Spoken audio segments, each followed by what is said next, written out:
Oh, hi. I didn't see you there. It's time for a delicious, smooth hams.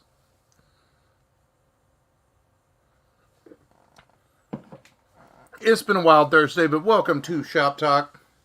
We're going to do something we normally don't do on Thursday nights and talk about DC books. It's going to make me feel dirty. I might have to take a shower afterwards. But what you going to do? We're going to talk DC books. We're going to talk about DC in general. We're going to talk about the future of Batman because I don't know how our panel members feel about this week's issue of Batman, but I didn't like it. It was not very good in my opinion. But we'll also talk about our anticipation maybe for the Batman. I haven't seen it yet. I don't know if Jelly has. I know that our friend Fart Daddy Cole's Comic Claims is back and he has seen it. So maybe Jelly and I will just say some wild speculative shit to see if we can get reactions out of him. But the one thing that I do, or two things that I do want to show off before we have other members of the panel come in, is this week's poser pile. So I know this did not come out this week, but my shop had a Scotty Young cover of She-Hulk #1. But this came out this week, and I haven't read it yet. I spent more time reading DC books than She-Hulk, and that makes me sad in the pants. But you get a She-Hulk #2, Strange #1, the Carnage Forever variant, and then I only pulled one of each DC book that I read this week. So the DC books that I'm going to add to the poser pile this week are the first 3 books in Mr. Miracle, The Source of Freedom, and then there's a follow-up series to this coming out soon, and then 2 Green Lantern #1 covers, the A and the B cover from 2004, 2005. So you get some Marvel, you get some DC. It feels dirty for me to send out 0 indie books in the poser pile since I feel like that is 100% inclusive of my brand, so I'll probably add some indie books to that pile as well. We're also going to do a Super Chat giveaway. A single dollar gets you an entry on a wheel where you get a Frank Cho cover A Comics Elite variant of Punchline #1. You get a Monkey Prince #1 that was in the red luck Chinese New Year envelope. And then the last book is Azrael, Death's Dark Knight. But it has a little something on the back. An invitation to a certain wedding that I think it was the New York Times ruined. So, you've got DC-themed giveaways. And then, of course, we've got in the Discord, in the giveaways channel, we've got our click the little party horn button and be entered to win random DC books that I just tried to sell and whatnot. And one person bought them, and it was empty. I gave 2 more away. Deadpool's got one. I'm guessing we'll see him in a little bit. But I'll say hi to everybody, and then I'll bring in the panel. We got a Pop-Tart Timmy sighting. We've got an Umpty sighting. We've got the bot. We've got Hainer in the house. There's more Pop-Tart Timmy. He said Batman was good. And then we got Miguel, who apparently, if tomorrow's Madhouse auction gets 65 likes, that Lady Vedic is going to wrap him up in a bow and he becomes the like giveaway, which wonder what that should be the thumbs down giveaway, is to give you Miguel, but y'all don't want to look at it or listen to just me. So, back in the saddle again, I have my weekly partner in crime, Jellyfingers, who was busy saving the world last week. Oh, and we have a background change. Oh yeah, we're in the Batcave now. Nice. So. And then, who joined me last week, we got 2 people on this screen. We got Fart Daddy, a.k.a. Cole's Comic Claims, What's and the baby, Lil Marshall. Somebody's a little fussy right now. Oh, fair. Well, feel to mute or unmute as you need to. Like, if you need to annoy other people with sad children, then you can do that. Yeah, that was the other thing that I did after D&D last night. I was going to say I got drunk. I was me on a Wednesday night and ended up in LJ the Geek's channel singing YouTube karaoke until 2 in the morning, and work was no fun today. So maybe we'll get Marshall to sing in a little bit. So, I'm wondering where J1 is. I'm wondering if he fell asleep in his chair again, because I know he's super excited to talk Well, about let me Nice text him. House. He fell asleep. Oh, speak of the devil. We mock him for being old and drinking too many butter beers and falling asleep in his chair. But lo and behold, I do things like that. that's mine. We got Oddball Comics in the house. Thank you for popping in. And Andrew, I will try to keep my shirt on tonight because I make my opinions about DC known fairly publicly. That there are not a lot of DC things that will get me excited enough to take my shirt off. All right, so we'll talk DC books, and I'll let J1 go because we know he wants to talk about the book that if the Nice House on the Lake bubble continues to grow, then he will be Oprah rich. But if that bubble bursts, then he's got a short box full of the equivalent of Prussian francs. So we'll let ones eventually someday, you know. Yeah. So we'll let J1 talk about Nice House on the Lake number 7, which I'm going to listen to you talk, and then I'm going to ask you a couple of questions, because this issue was weird. Right? Oh. So. Ooh, nice haircut, buddy. In the last issue, you know, Walter comes out, and he basically restarts it. Right? And that's where it kind of leaves off.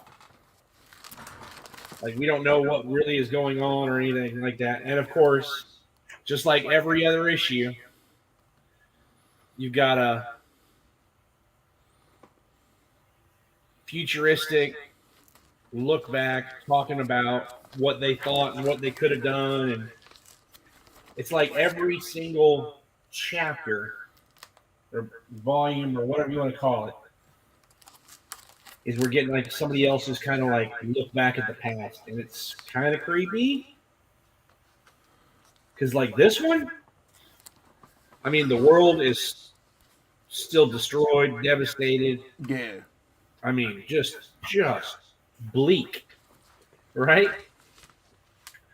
But then it goes back in time, talks all about this, and we find out that somehow Walter's gay now, which is okay, but indifferent. It kind of plays into the story later on because Norm becomes Nora, and there's a lot of this. Yeah. Because this is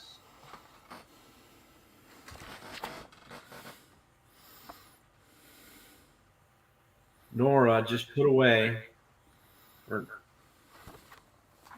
locked up, imprisoned, all by her lonesome because I don't know. Right? Right? Like, I don't know. Like, he doesn't have the heart to kill him. Like, I think he's probably the one that he has the most feelings for in the long run. Like, I think they kind of fell in love along the way somewhere. But he loves all of them. But the turn on this was just so crazy because it's almost like everything that's happened up to this point was changed and flipped around. Mm-hmm. And with the simple couple of words, he's able to completely remove somebody's memories. Yep. Right? Forget that you asked that question. Yeah. And he made them all forget that, he got smashed in the face with a poker and went all alien face.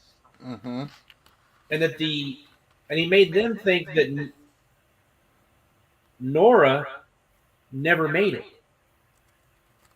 And she's in the other house, locked away in the mirrors, right?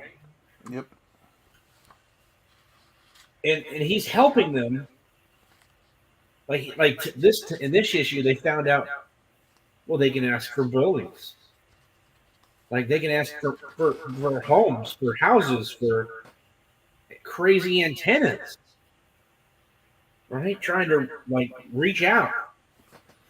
They still can't ask for things to kill themselves. Yeah. You know. But, like before, you could kind of grasp that, you know, he's trying to help them figure out a way to make the world a better place or save it or somehow.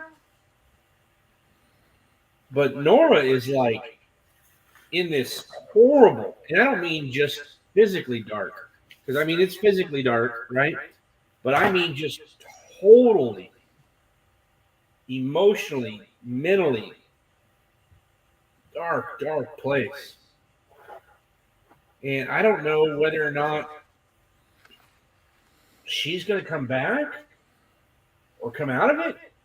Oh, and there were gratuitous boobies in this issue too. Yeah, we did get some tatas. I know, right? I was like, is that right? And I look again, and I'm like, that is. I mean, they're not drawn the best, but you know. Anyways, the story, like, really just makes you go, what's gonna happen now? I mean, like, I'm glad, and it makes me more confident that you, of all people, who have been like the gospel of Nice House, is like, so much shit has happened in this that does not make sense. Like, because we've not seen Nora before until this issue, right? That it's been Norm. Yeah. Trust in Tinian. Yeah. Like, I don't have the doubt, but it was just like, did I really forget everything that's happened in this book? No. Up until this point? I wish I had a light switch right here, because it's like it went like this. Whoa. Yeah. And like, I'm gonna say that in a negative way, but that's like, it just came out of nowhere, where all this craziness that it doesn't really change the story so much, other than that now Walter's gay and is in love with Norma. well, I don't know how to go with it, because he was gay, and then like 2 pages later, in another one of those like Wasteland panels, he functionally comes out as like, he doesn't come out, but is outed as being bisexual, and has the like, everybody falls in love with Walter and he might not be able to handle it. And then like how it ended with everything that now Nora explains is like, are we gonna see functionally new characters that have threads back? Like, is this something, because they're now in the dark house that they discovered in issue 5, right? yes, that's where they're at the end of the book. That's where Nora and Walter are. And the other thing is, what gives interesting insight is, for the first time in the demand process, you now understand the connection between Walter and his like writing of the ask list. And it's interesting, like, as they're wanting to see what kind of buildings they can build, like, he's there on the planning phases and they don't know that he's the instrument, and for some reason he hasn't wiped out Norm's memories as he now transitioned them to Nora. And it's like, so like, this is like exactly like what you're like, right? Like, so did he literally? So I say he flipped a switch, right? Yeah. But did he literally go back in time and redo it all? Because there is so many plot changes, and like just looking at the characters, right? Hey, thank you, Andrew, for the $5. We really appreciate that. When Now they're sitting around, right? you're making me have to actually build a wheel. Right now, it'll say Andrew 5 times for that punchline, some monkey prints, and a invitation to a failed wedding. I'll make you big for that one. No, that's all right. So, like, when they're sitting around the table, right? I don't recognize some of them. And that's what intrigued me with the very last page, where it's like, here's the character breakdown. And when I have more time over the weekend, like, I'm either going to go back to my shop and pick up the trade, because it will be less maniacal to kind of flip through and find the things that I remember. And, like, I want to analyze this like I'm breaking down some big text, like, can we now deconstruct from issues 1 through 6 into what we've learned in 7? Because there she is. She. Yeah. Right? What is her role? I couldn't read it. Oh, it says Nora Jacobs. Oh, so she doesn't have like the lawyer or anything like that? Oh, the writer. She's the writer. Like, she was always, like, one of the most important characters throughout the whole run so far. Thank you, Umpty. You know? I mean, they even talked about how important she was and how, like she was one of the last ones that he met with and picked up, wasn't she? Yeah. So now you're seeing them that she knows him back now. How does it know in college now? You know what I'm saying? Yeah. Cole, you might want to turn down your sports ball. Dude, I'm glad to know that, like, I'm still with Jelly, right? Trust and Tynion. Like, oh, God, yeah. But I'm glad to know that your initial reaction is like, this? Maybe? I think? Kind of? Sort of? Honest to God, this, honestly, makes me crave the next one. Yeah. And mission accomplished, right? Like, if your goal is to stick us to keep being drawn to pick up the next one, then you win.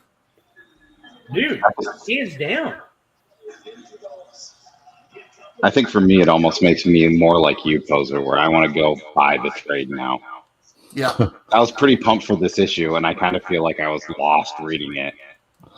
So yeah, I got about 4 me. pages in, and then I was kind of like, I got to go back and reread some issues because I don't know if I understand what's going on here. So I mean, that makes me feel better. Hiatus no, you're not good for right anyone. on. Why am I echoing? I don't know. It's been that way the whole time. It might be. I think it's Poser. Is it me? Is this better now? Yeah, that's way better. Oh, yeah. Maybe not for me. Yeah, not me either. No. I'll turn my computer down and move this over here. I was going to say hit mute just for a second so we can label it as you and point and laugh. Oh, well, I think you muted it. Yeah. Oh, yeah, it's so fucking cute. Okay. Let me get you on my headphones then. So, there we go. Nice house on the lake. We all still enjoy it. We are all still confused as shit. Well, it was confusion of like, okay, so he's saving all these people. He's trying to figure, like, up right before this issue, he's trying to figure out a way to save the world. And then now it's like, what happened? Dude, it's like somebody else came in and wrote for an issue. Like the Chip Zdarsky issue of Crossover. Absolutely. Alright, I'm gonna mute myself and play with my audio for a second. So, who wants to go next? 2, 3, 4. Sorry, hang on. I know we're doing DC only, but Well, y'all we'll need talk- to crossover. We'll do DC in this first round, and then, I want to talk about Crossover. So Monkey Prince. Let me pull it up so I can follow along. Before you go into it, how'd you feel about issue 1? How did I feel about issue 1? I'll just say I like the idea of the character. So do you remember the Zero came out a couple months ago? Was that in the Asian Pride book or whatever it was called? I forget, or maybe it was Chinese New Year or something like that. Yeah, I think it might have been. It was, it came out a couple months ago, and it was really short. So the character of Monkey Prince is supposed to be like super overpowered. He's supposed to be like on par with Superman with the amount of things he can do. In episode 0, it shows him literally like pluck hair off his face and throw it, and every hair turns into one of him.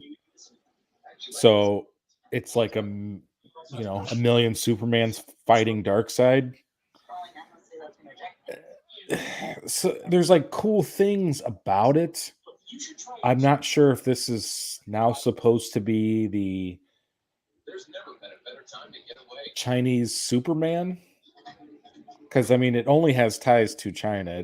This is all like mythology and folklore. But I'll say through the 3 books they have so far, we'll just say 2 books. 2 books they have so far. It's really, it seems like it's for teenagers or younger, like tweens or something. It's written from such a perspective that it's,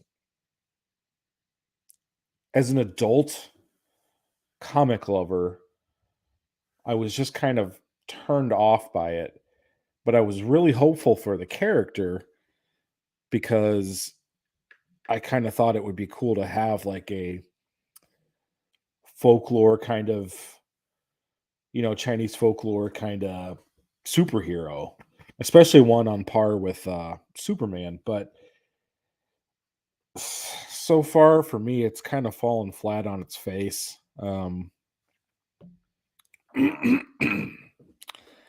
kind of quick go through the story. Cole, did you read 1? I read 1. I liked the idea, but I hated that it was like, we want a new character, and DC was like, well, best we can do is a new character in a Batman book. Yeah, and there's like kind of no point for Batman to even show up in this, aside from Damian goes to the same school. But why would he doesn't?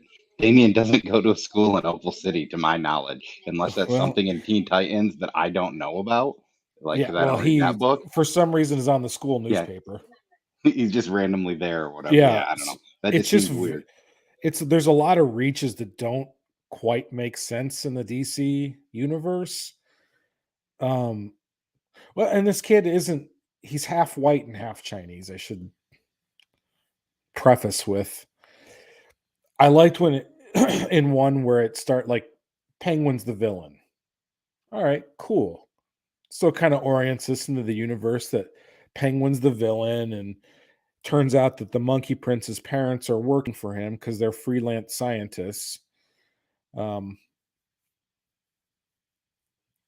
then the janitor at the school's also a mythical being. And I can't remember his name, but it's pretty bad. It was like something pigsy or something because he's a pig. It's, I don't know. I really don't know. Like I said, I like the idea. It's just really poorly executed. But it's also taking a lot of kind of Batman canon kind of like, it's all about how you control your fear. So it's kind of this Superman Batman with a Chinese face on it. And I don't know. It just seems like it was thrown together really haphazardly. And the character looks super cool and could be really cool if they did it right. But I haven't seen anything right. If you felt that way about 2 or number 1, number 2 is not better. Okay, I'm glad I didn't grab it then. Yeah. I normally like the writer on that book too. Let's see, who was it? I think he did like Superman Smashes the Klan. Oh yeah, yeah. Gene. Yeah. Oh, and he also did Terrifics after Jeff Lemire was off of it. Yeah. I thought it was that's why I thought it was going to be a lot better too, and it just. I'm probably still going to pick up 3. So in 2, Batman. So Damian sees the monkey. Was this the one? Sees the monkey, coming out, calls for Batman. Batman shows up, and it's like Batman and Robin are kind of the bad guys. It's very, because this is, so the Monkey Prince is supposed to be your protagonist, but Batman and Robin show up. Batman throws a batarang at the Monkey Prince and cuts his head off. Oh, that was the end of the first issue. Was that the end of the first one? Oh, yeah. That's right. Yeah, second one starts that way. So, yeah, God, it's just so bizarre. And so then Robin drop kicks the head, and it's really bizarre. Pigsy picks it up with lacrosse stick. Lacrosse, yeah. It is so bizarre. So it's like I don't know what kind of direction they're going with this.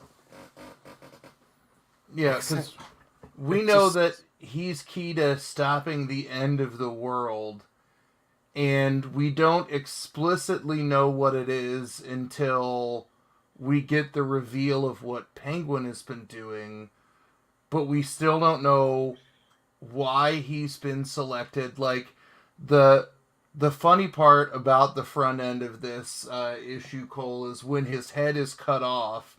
Like, it's very much like in Bill and Ted when they were Bill and Ted's Bogus Journey when they were throwing heads around and the heads were still reacting. Apparently, if the kid gives into his fear, while his head is detached from his body, he dies. But if he gives into his fear, that causes him to transform back to his human form. Yeah. So we don't know still the full extent of his power, and this is supposed to only be a 6-issue mini, I think. Yeah, I wish they didn't shoot this into a miniseries and actually picked it up as a title, because I feel like it would have been given a little more time to develop. Like, yeah, because the background on this is we're 2 issues into it and we still don't know exactly what the Monkey King, who he was, why the Monkey Prince, like, why is this kid selected? And then I don't know. It's just, I don't know. Yeah, much like we've talked about other books where we were like, there's a lot of shit to wrap up before the end. They haven't even gotten into it yet. Like, they haven't even sunk the hooks in me yet. Like, I don't feel like I have a good story to bite into yet. Yeah. And I mean, I think I'm to the point where I'll give it one more. Yeah. Only because I want to know why the Bat family are aware of him when he barely exists in our mind, and why is he already labeled as like this big existential threat? So interestingly enough, after I read 2, I was like, you know what? I read 0 a while ago. I need to go back and look at that again real quick. And I think that was what got me excited about this book, because it's a little more. It starts as he's been a little more settled into his character, and the relationship between Pigsy and everything has kind of been fleshed out, it looks like. And I was like, oh yeah, this does look like a cool book. So I'm kind of like, I'm not sure how they're going to get to the point how I felt in 0 when they haven't even gotten close through issue 2. Fair. Well, and that could be, like you said, it's aimed at that young adult audience and has that young adult feel. And I've read a couple of the YA graphic novels, and they do kind of follow this formula. Like, I really liked Diana, Princess of the Amazons, and then I Am Not Starfire, and it builds the inner, like, emotional conflict first before it builds anything else. So I think if I were listening to us now, this would be enough for me to go, I'll just wait and pick it up and trade. Yeah, that's exactly how I feel about it now. Or wait for like I think it comes out on DCUI. Well, it was weird because I think Nick was like, I want to read it right away, and it wasn't there, but it was there like a week later. Yeah. And I'll see if we have a timeline for issue 2. And also, this kind of reminded me, so like this came out I think last week, but the book Silk, the first arc of Silk that came out like 6 months or 7, I don't know, whatever. That one seemed like they did a really bad job of writing a young character that seems appealing to older people. Whereas like issue 2 of the most recent run that came out last week, that like did a good job of like, I'm young and I'm doing young things in this young world, but it didn't seem too like for an older person. But who knows? Maybe younger people read that and they're like, this is weird, I don't like it. I agreed with your criticism of Silk. I think I was just like, I like Silk anyway, so... Well, right, but I'm saying like they're doing it, I think, in a good route, which it seems like this book is not doing that. What they did in issue 2 of this second arc, or by issue 4 and 5, like, Silk did a better job, I think, of kind of sprinkling the seeds to get things going. I think that's a good point.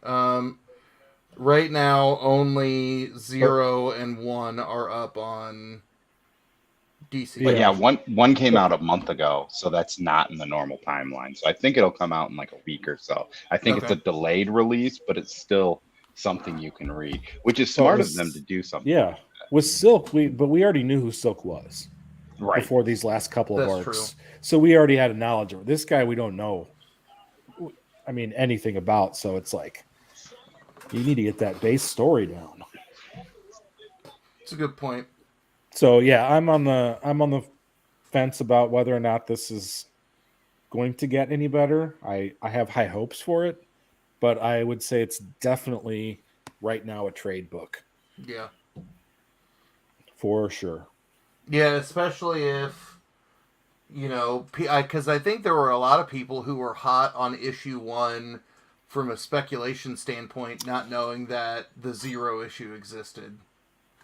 Yeah, well, the 0 issue actually, I think I would have been hot on number 1 spec after the 0. After the 0, even more so than people that had not read the 0 that came out. Because, like I said, it was a short book. It was probably only 12 pages long or something like that. I mean, it was just a real quick snapshot, but it got me salivating for number 1. Fair. Did not deliver, though. All right, Cole, you got a book you want to talk about? I've literally read one full book this week, and we already talked about it. Oh, fair. Look, it's your time to shine. It was the nice house on the lake. Oh. Fair. Good Alright. choice then. Then I'll talk about the book that has really taken me by surprise. And it's just how much, A, I've liked Dark Knights of Steel, and B, just how it keeps getting better. So this is the DC origin in like medievalish times, where we know now that there's some kind of prophecy that we've not had fully established, but you have the House of Storms, which is what Black Adam and his family.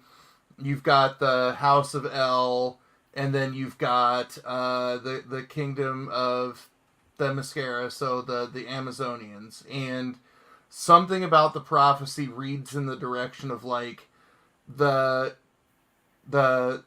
storm and the Amazonians need to work together in Diana's mother's mind to prevent whatever is coming from the House of El. What I really enjoyed kind of early in this is we start to get to see a little bit of a relationship between Superman and Supergirl. But I'm also just a sucker for any good, like, lesbian thirst trap, Harley Quinn and Poison Ivy moment. And, like, Poison Ivy is clearly not affiliated with anybody, which I really feel is true to the way we see her and anything else, that she's going to do what's best for her and the plants at the moment. Except when she's like, hey, baby, yeah, I will use the power of the forest to swallow up entire armies, but you have to stay here with me. But what you're finding out is we're getting little bits of teenage rebellion, because while everybody leaves kind of in a storm at the end of the last issue, because we think a declaration of war is imminent, that we know that Wonder Woman and Supergirl basically want to meet together because they think they can stop the war from happening. That they think the elders are wrong, that they're either misinterpreting whatever this prophecy is, or the prophecy just doesn't exist. The back end of this I don't want to spoil for anybody who's reading it but has not, is when we get to the Batman Superman elements of this, because I think this takes a fantastic Elseworlds kind of turn when we look at the relationship between Superman and Batman and who decides to play the role of the aggressor. And then we have a lovely peasant farming family show up at the end that I think will play its way into the next phase of the story. But I have been sold on Tom Taylor for so many different reasons. But I think this book very simply kind of exemplifies why he may be the master of the Elseworlds tales. That you can see that he knows and understands all of the inner workings of the DC universe, and is very good at turning them on its head. I've only read the first 2 issues of that, but that's like the only Tom Taylor Elseworlds book that I've personally enjoyed. Yeah. I didn't like Deceased. I don't know. Deceased is fine. I think it's a good story. I just don't like the concept of it. I didn't really like Injustice just because it's like, let's just kill a bunch of people to kill a bunch of people.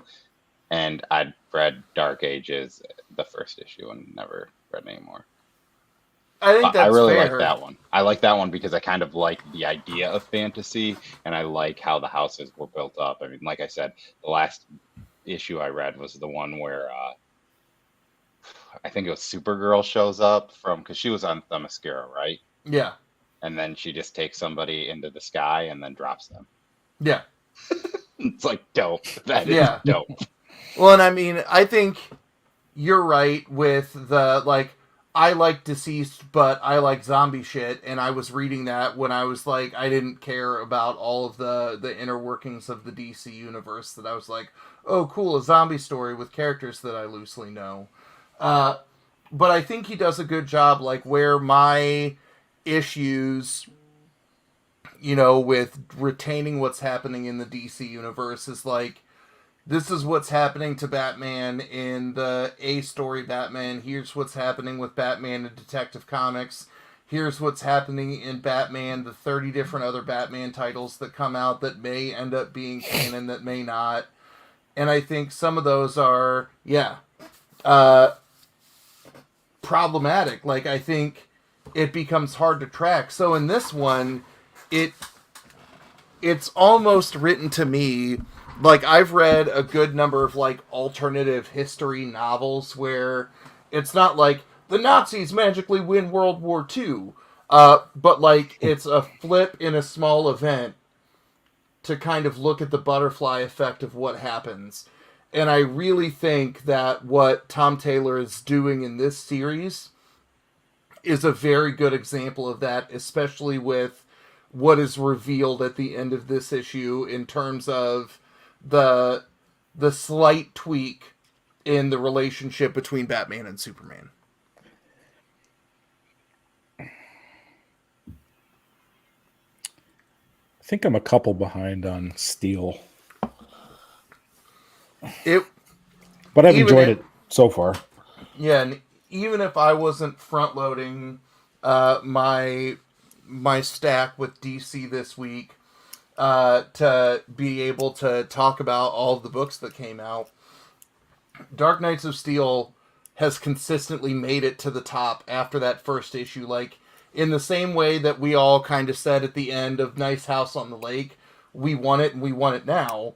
Yeah. When 8 comes out, that's going to be the first book that I read, unless, like, She-Hulk is really good, or it comes out the same month as, like, ASM #1. But in that instance, it's like, you've got me peaked.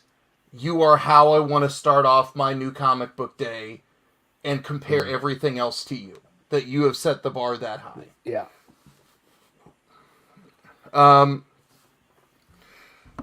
One of the things that I wanted to explore in a little bit more depth, did anybody read Batman 121? Yep. Bad. I have not yet. It's been a steaming pile of crap since Williamson took over, I think. Yeah. I don't like what he's like. The Abyss is a cool character. Yeah. I enjoy it. I enjoy his backstory. It seems to get, like, you keep finding more and more out every issue, but it's. And that's funny because I almost would say that I think that Williamson, since he's taken over, it has been a refreshing change since the horrors that have happened on Batman since James Tynion took over, because I thought his run was just straight awful. Like, there was nothing good for me personally in the James Tynion run except for the one issue of Joker War that the Riddler was the main villain.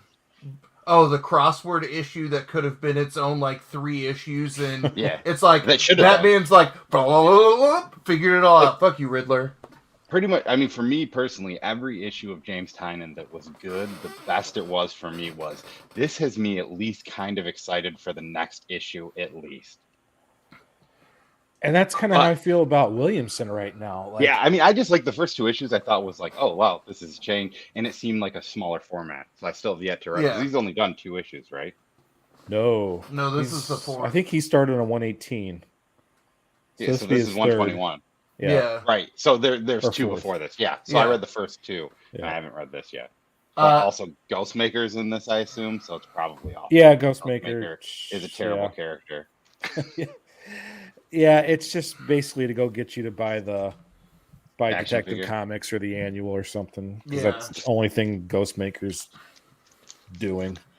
So the conversation that I was having on Wednesday night after D&D with Todd from Comic Burrito, he wanted my thoughts on Chip Zdarsky taking over Daredevil, or over Batman. And when I came back into comics, it was, I think, 75% of the way into Tom King's run. And I kind of enjoyed what was happening. I got confused when it became like all of the specters of other people and shit like that. But I thought it was intriguing that you have him for what, like 80 issues? No, more than that. No, King? Yeah. He did like 105? 85 issues, plus he did 4 annuals, and then he did like the 13 issues for Batman Catwoman. And now he's got 6 more issues with Killing Time. Nice. My issue with Tynan's run and with Williamson's is you're introducing either new villains or an interesting take on an old villain, and then it all just kind of falls apart, right? Like, that Riddler crossword puzzle issue could have been so brilliant. Boom. The start of the Ghostmaker arc was kind of intriguing until they Thelma and Louised it to end that arc. Right? Abyss becomes an interesting story that I really feel like you get zero payoff if you have not read Batman Incorporated. And I think even if you have, you get zero payoff because it just kind of puts some of that shit in the blender. So my fear with Zdarsky is, like, the concern with Tynion was we know he can deliver solid 6-issue arcs. We've seen that on Nice House on the Lake, on all of the indie work that he's done, on past DC work that he's done. You've even seen Tynion do a solid Batman story, because when he was on Detective, that was really good. And it's just from, Tynion to Williamson, it's been the same pattern of quick build to dropping the ball or diminishing the importance of the villain or whatever happens to somebody. And if we see that in Zdarsky's first arc, you know that it is DC's problem. That DC is dictating the pace of the Batman story and really neutering the creator. Well, you look at, so Williamson took over at 118. You look at kind of how that it's a new arc. So you've got like everyone's kind of, Scarecrow, we got him. He's in, everyone's celebrating. Then it goes into basically an entire issue action scene that has nothing to do with this, like, further the story. And then at the end, Lex Luthor shows up. Yeah. And he's been funding, the Batman Inc. And so you're like, okay, all right. Now this is something I can get behind, like this sounds kind of cool. Like a little partnership with Lex Luthor and Batman, see how this plays out. But then then the Abyss comes in and Lex Luthor's just being Lex Luthor, but he's kind of keeping it together. I don't know. I don't think anything's really further along 3 issues. Oh, yeah. I think the only one of us who have seen it, Derpy, is Cole. So basically the strategy is for us to go, here's what we have put together from what we have seen, and we're just going to watch Cole's poker face. And then I'm going to illegally stream it tonight when we're done, just like I did when Spider-Man No Way Home came out. I would highly recommend, unless you're like not able to get to a theater in the next 3 weeks or 4 weeks, to not do that. It's that good that you need to see it in theaters? I'm going to tell you, like, I think that this could be the best Batman movie. Oh! That is everything I have heard everybody say. Statement. So this is a thing that I really liked, and this will be my only pitch of it. There are a lot of things that they do in this movie that are Batman things that have never been done in Batman movies. All right, got a. So that's why, like, I think, direction. like I know you said that you wanted to like do that, and I was gonna say like, yeah, like. I don't know. Like, I don't know. I have to rewatch it again. There's like 2 things in it that I have gripes about, and one of them is just super petty. And the other one is like it doesn't really even affect the movie. It's just something that I would think personally is how it went. But I think like the casting for this after watching this movie was fantastic. When they announced Robert Pattinson as Batman, I felt like I was one of the only people I knew that was actually really excited about it. I thought he was going to be fantastic. You've seen now that he can do some solid things. I think the thing that he gets is that he's definitely very broody, and he's definitely kind of like an emo goth kid. Yeah. But I thought, like, I was like, all right, but in the role of Batman, I could see that working out really well. So I'm super excited to see it.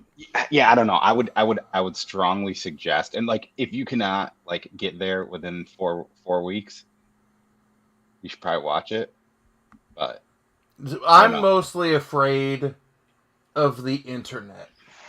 So the only thing is, like, I'm trying to think. Like, there's one thing that could probably be spoiled a lot, but most of it is just, it's just a movie that I don't think that, like, I mean, there's some twists and turns, right?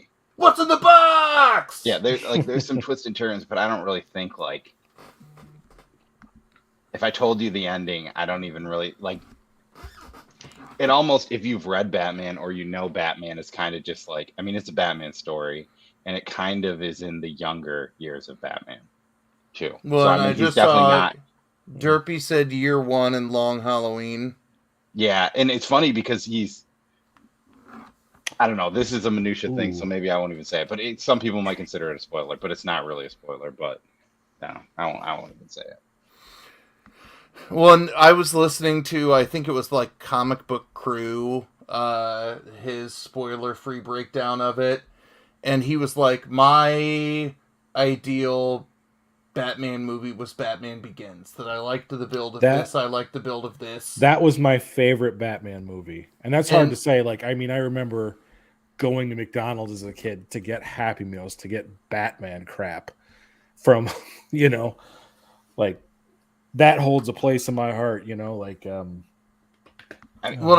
the way that he talked about it was basically, it's got the right level of fan service to the things that make you go watch a Batman movie, even if it's a pile of shit. But then it does justice to the source material if you are a comic book fan, or there are enough threads that if you wanted to start reading comics, it would be easy for, like, I remember asking Cole before I started reading death metal, what do I need to read? And he's like, well, the list says you need this and this and this and this and this and this and this and this and this and this to get everything. And everybody's take has been just what Derpy said, right? I can point you to 2 storylines to read. Let's go. And I think that becomes good, especially for DC, because we've talked several times about how, Marvel way ahead on the film game, DC was initially way ahead on the television game, and now we know that the plan for post this movie is to build into, it's either a Fox or an HBO Max Gotham show that is set in this universe. So if it successfully builds those 2 things, Cole, do we need to see your hands now? So Cole, does this, I know all of your feelings on Batman and everything, does this make you excited for the TV side of this to come out?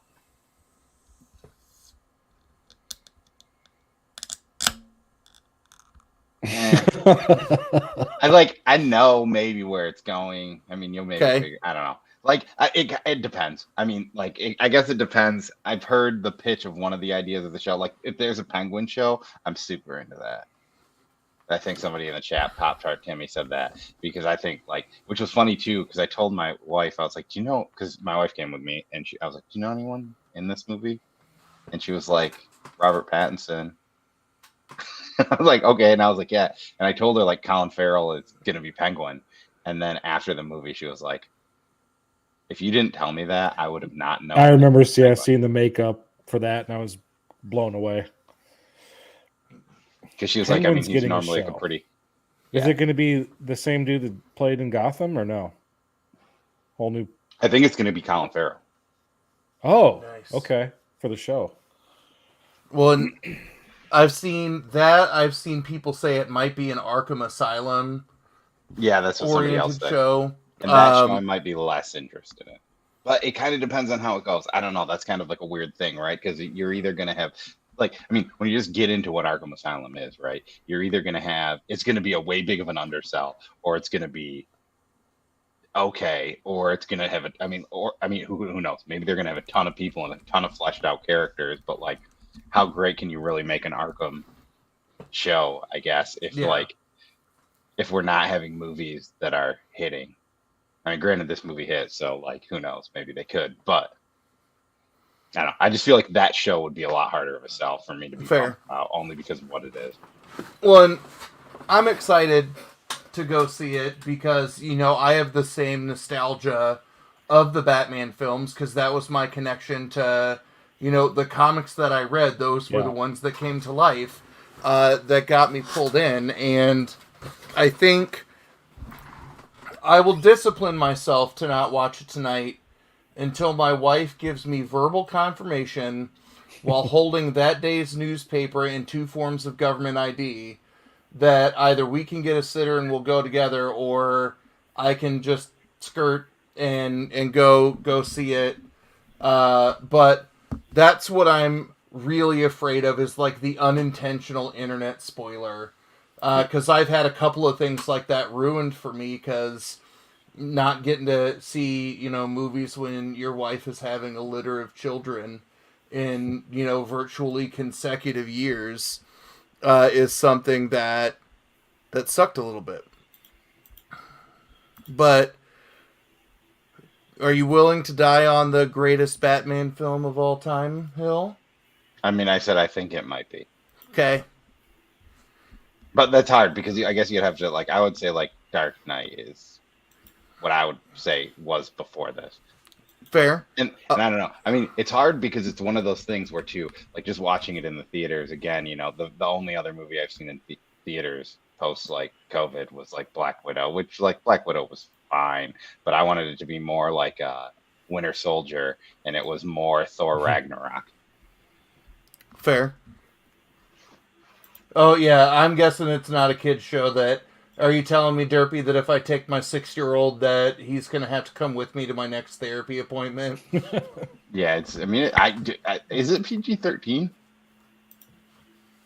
Maybe. I think it might be rated R. I could be wrong, but like one of the first lines is just randomly like, what the fuck is he doing here? And you're just like, whoa.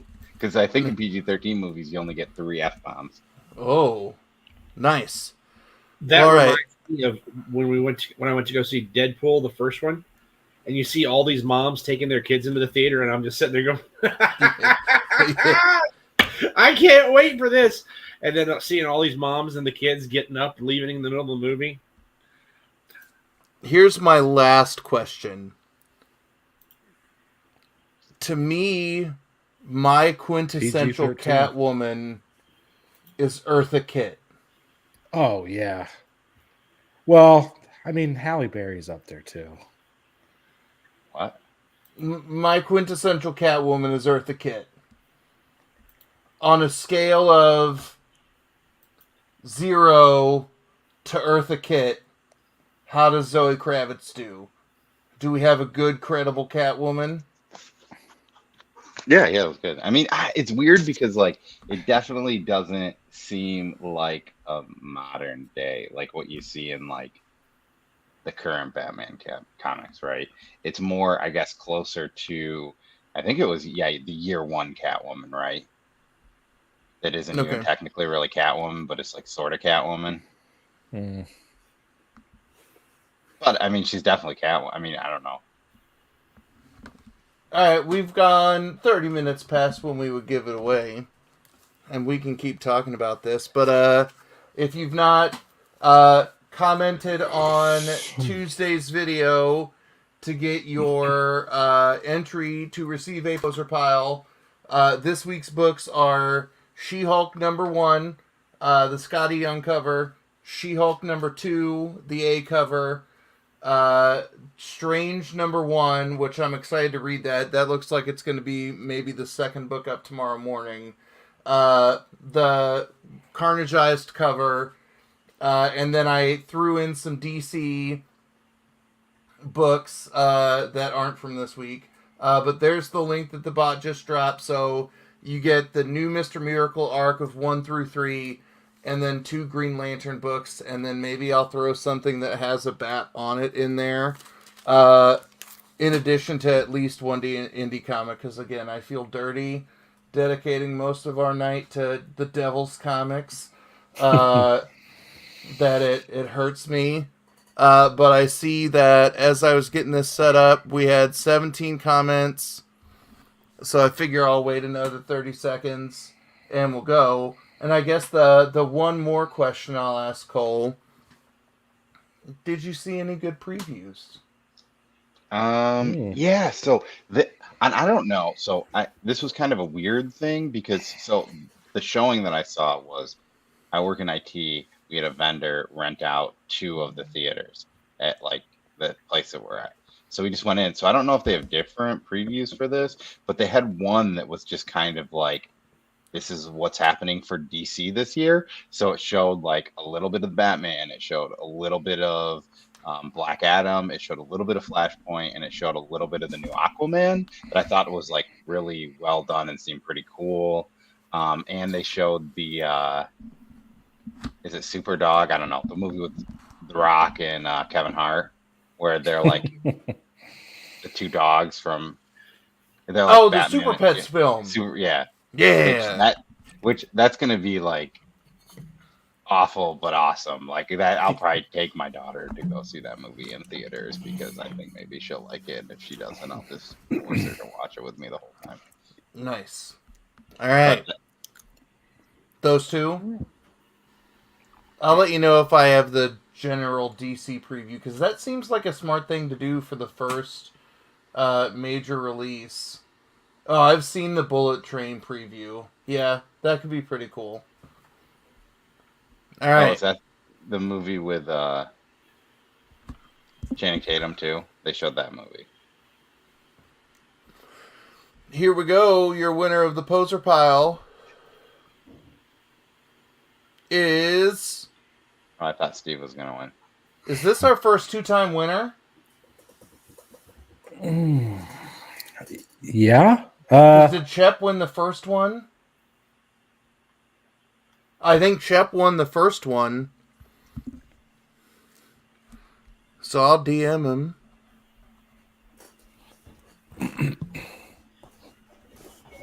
So congratulations, Chip. Thank you for commenting on the weekly pool. I am appreciative of your support. And I'm just surprised that I made it through my pull list in less than 10 minutes this week, even though it was like, fucking aliens, oh my god, what's Negan gonna do? Oh, holy shit, this book is trippy. Spider-Man, I'm wildly jerking off for. So, now let's talk about non-DC things. And we're gonna go to J1, who's been sitting on his hands and wiggling. And before we go back into the cycle, remember, we've got 2 more giveaways still going on. Our Super Chat giveaway, $1 gets you a wheel entry. You get the Azrael #1 with the invitation to the wedding. Punchline #1 Frank Cho variant. And even if we shit on Monkey Prince #2 earlier, and you're like, well, I don't fucking want a Monkey Prince book. I do love that cover, though. Well, yeah, this is still selling for like $20. So yeah, you can flip that for your Super Chat $1. Or if Pop-Tart wins this is going to end up in a wild fucking Pop-Tart lot on a Madhouse auction. So there you go. And then also, if you're not a Discord member, the link to the Discord should be in the description below. On the giveaways channel, just click the little party horn hoo-ha, and I'm giving away a bunch of DC things. Hey, Quick Draw, thank you for joining us. All right, can I make one quick interjection before you get into the non-DC stuff? Yes. I just finished this Batman issue, and I would probably agree with everything you said. I like the first 2 issues, but this was loosely terrible. The backup story might have been better. And the backup story wasn't even that good. Yeah. Yeah. So, can Chip Zdarsky save DC from itself? Becomes the real question. Yeah, and I don't know. I mean, he almost... the thing that I think he'll do good, and that I would think would be a better start for him, is just... Y'all know he did really good on that Daredevil run when he started off at like the street level stuff. Bring Batman back to being a street level hero for a little bit. Like, I don't know.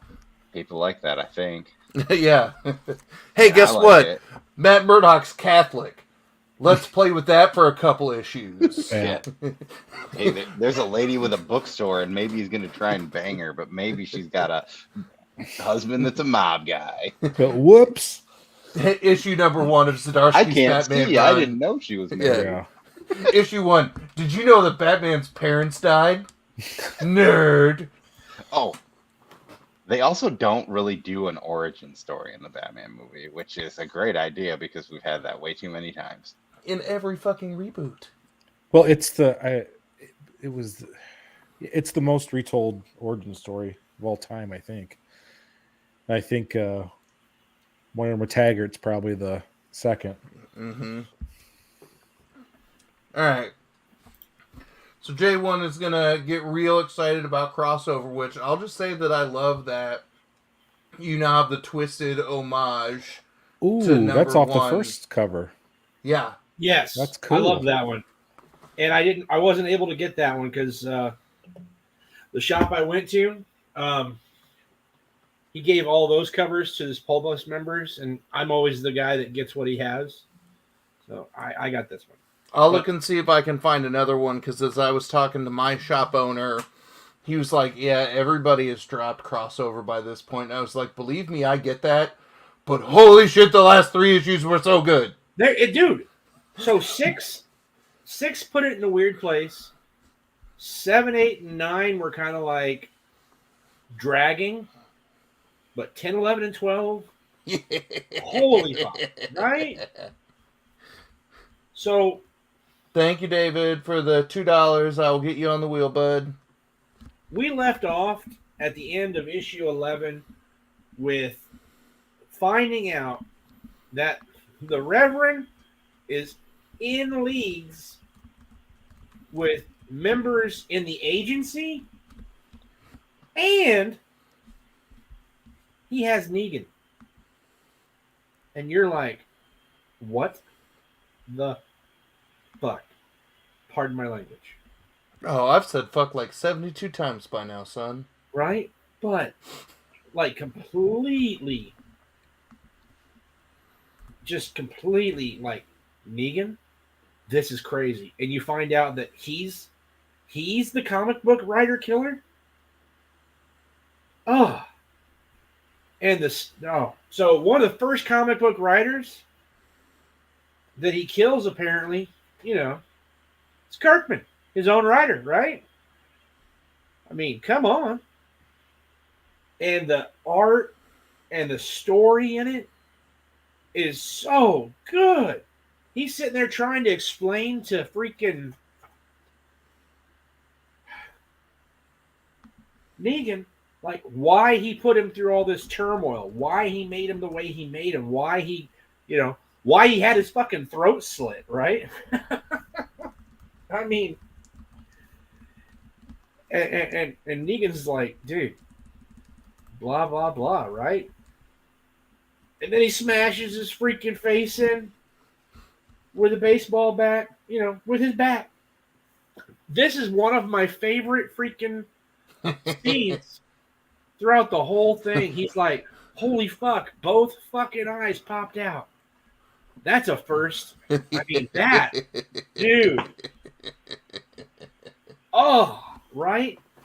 And he and you know that's all the build up to what's actually really happening, right?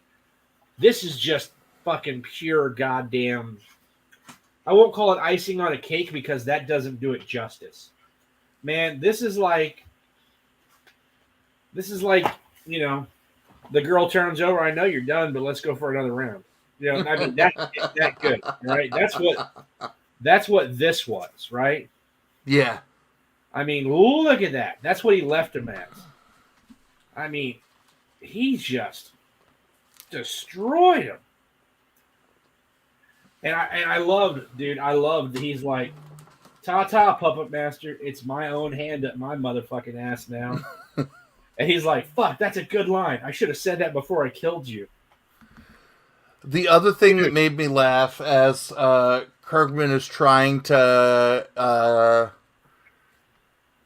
talk his way out of being killed is just that simple line of, "Oh, I bet you can hardly believe the kind of poetic shit that Brian K. Vaughan said." And I was like, yeah, I bet that would be funny to watch him beg for his life. Oh, I'm fucked up for thinking that. Right? Or when he says, God damn it. The other writer for freaking The Walking Dead, what's his name? The guy who helped him. I don't know. Oh. I'm bad at that game. Anyways, it doesn't matter. Doesn't matter, right? But from there, right? This is all like backstory in the past, like history of telling you where the fuck Negan came from, right? And now you're back into the cell with the leader of the agency basically begging and pleading with Cates. Like, dude, tell me what I need to do. Tell me what we need to do. Like, he's like, anything, everything, man. He's like, and Cates is all like, dude, I didn't write this shit. I don't even know what's going on, right? And at that time, you got to be like, did he or didn't he? Because, I mean, at that time, right?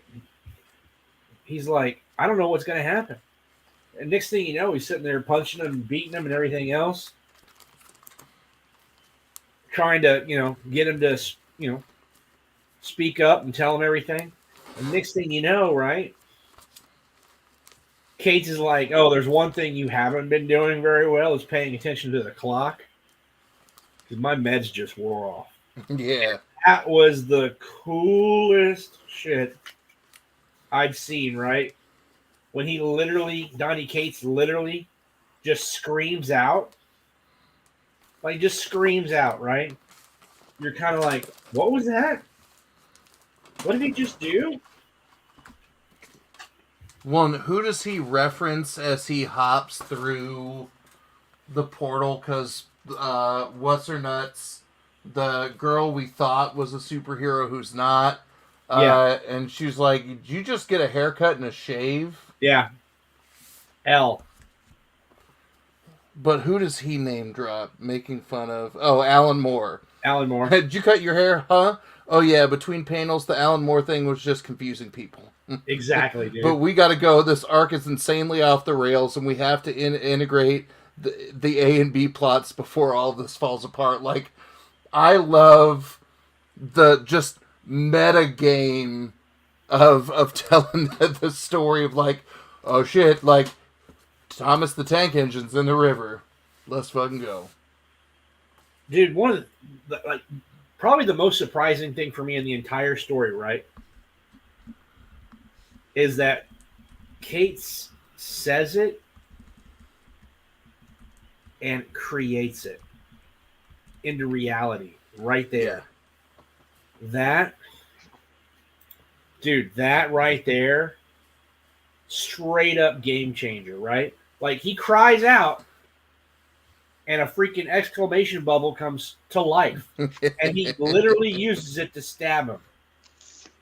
And he's not trying to kill him. He's just trying to, escape freaking prison and everything, right? Like, that's amazing. I mean, Donny Cates Rider. Whew.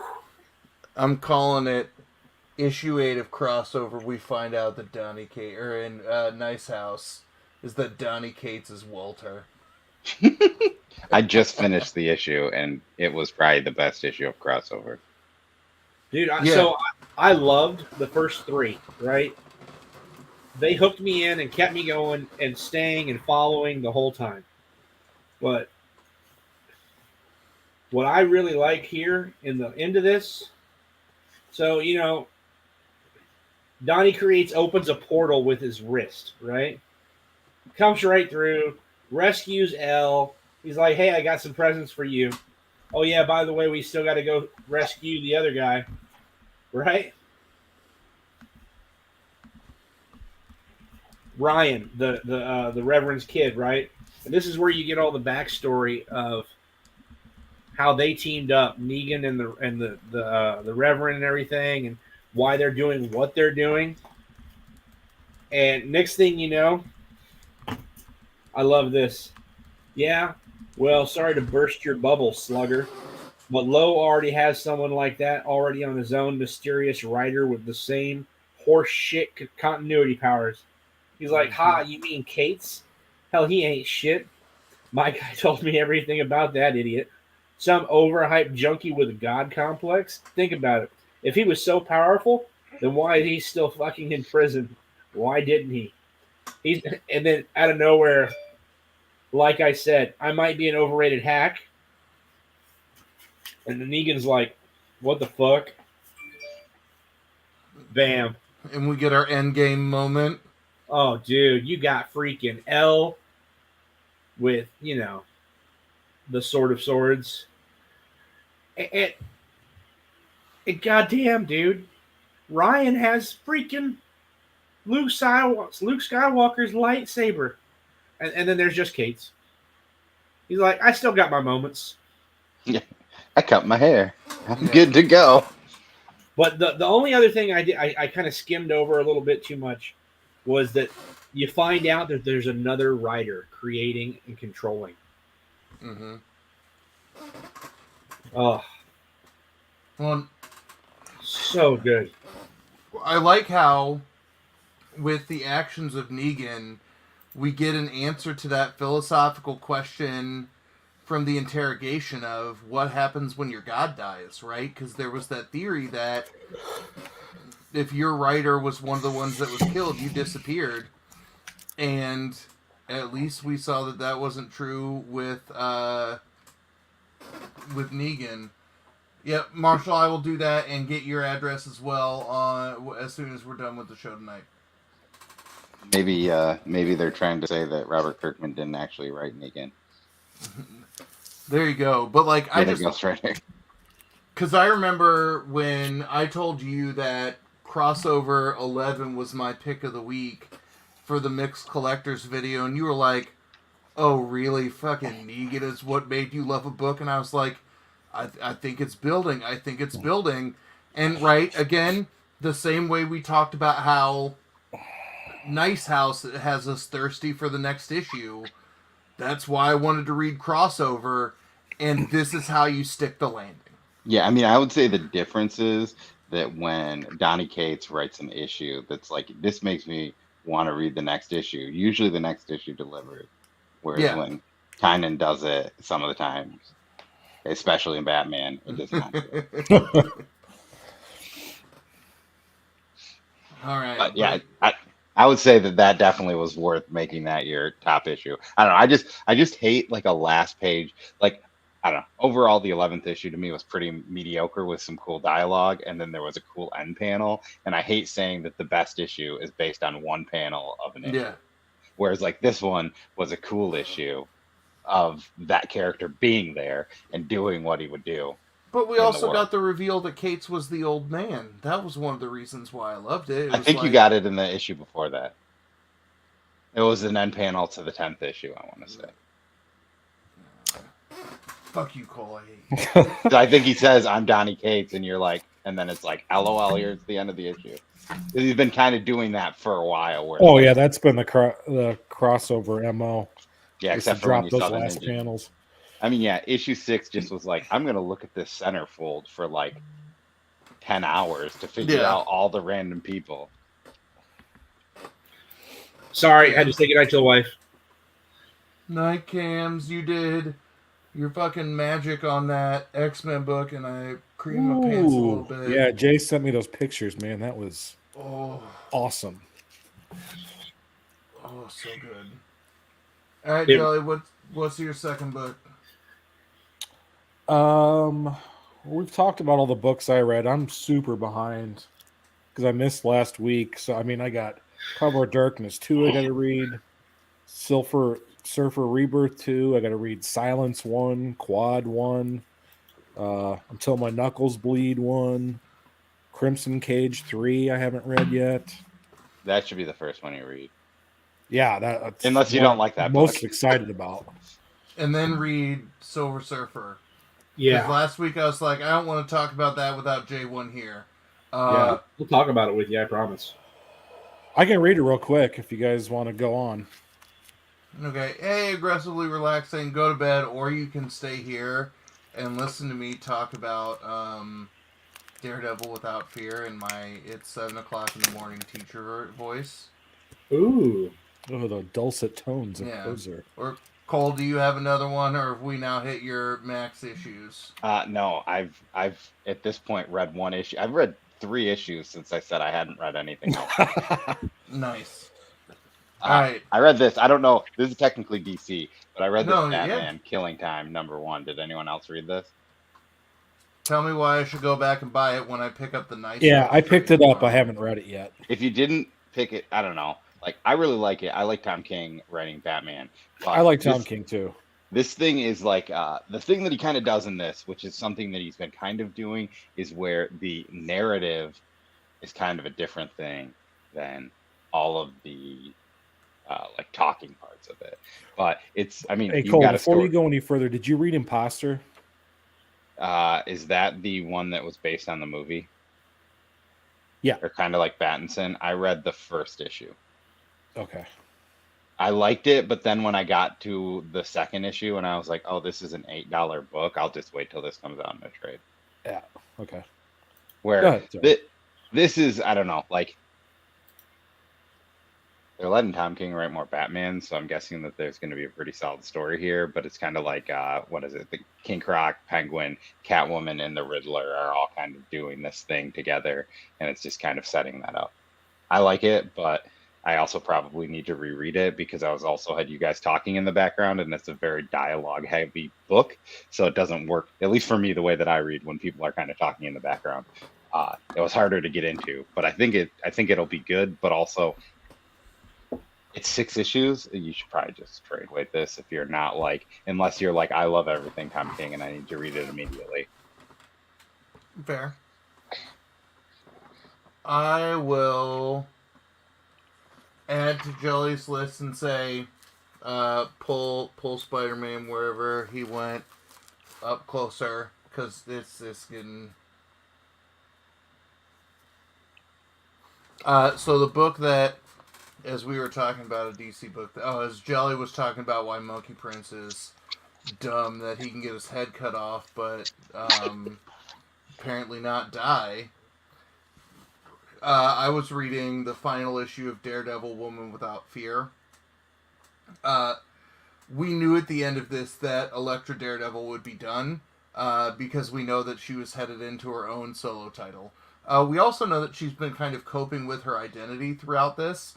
Like throughout the end of the Daredevil arc, where she is Elektra Daredevil, and then throughout this, where she's like, I understand some of the stuff that Matt's doing, but I want to fight by my own rules. I didn't expect to fall in love with him, but this book has a couple of things that I am in love with. The first is we get another knockdown, drag-out, throwdown between Kraven the Hunter and Elektra. Which is absolutely insane.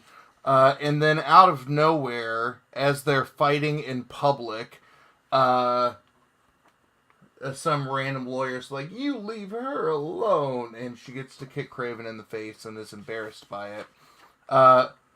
We get a big tease from what we can see. What did Peter do for ASM1, which I think I might buy every single cover that is coming out. Like, that's how excited I am. But we now get, you know, instead of Craven the Hunter hunting his prey and setting a trap, we see kind of how the tables have turned with Elektra doing the same thing. But more importantly, as it works its way out, you are seeing her kind of talk about how maybe now if she bests Craven, what does this have for the fate of the hand? Like, if she separates herself from Murdoch, what does it mean for Hell's Kitchen? And there are some of these big thoughts, and we get a little 2-page backstory that's connected to one of the characters that had been talking to Elektra throughout. But what we get on the final page is that this is not the story that is going to spill over into the next standalone Elektra issue. And I don't feel like I'm going to spoil it because there have been people absolutely shitting on this image on the internet for weeks since it was revealed. This hand Craven story is going to set up the front of the arc for Punisher #1. I kind of like that Marvel was at least smart enough to change the Punisher logo, because even if you're like, the Punisher is the Punisher, like, when people started reappropriating the use of the Punisher logo to be like, haha, we are badass cops, or Blue Lives Matter, like, I don't see any, buddy who's like, I want to wear the Viking helmet. Like, I really hope that we find out that whatever the Punisher Kill Crew or something like that, the 5 or 6 issue arc that was after War of the Realms, like, I really hope that we find out that the horns on the skull of his costume are a reference to the magic goat that pulled his weed van around the galaxy. But again, this is a reason why I'm excited every time Chip Zdarsky has a book, right? I love that he has been the mastermind of the Daredevil universe, and as we talk about his fate on Daredevil, like I said, for anybody who wasn't here in the front end of this, my fear is not that Chip Zdarsky is going to roll in and bumblefuck Batman.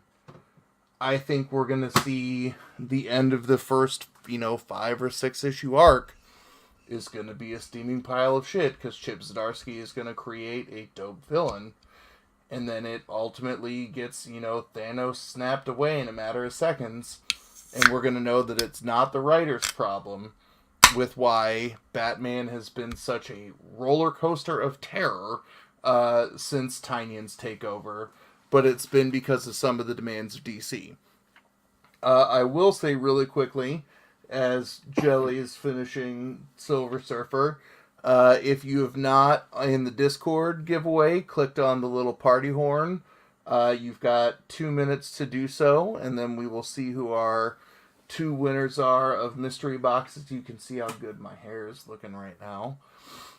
But I figure we will talk about Silver Surfer, since we didn't get to do so last week, and then the decision that we all can make is, what do we want the community pick of the week to be, since I couldn't get the MovieBot polling option to work. What do we want the B-side to be to Iron Man this week in our Discord film?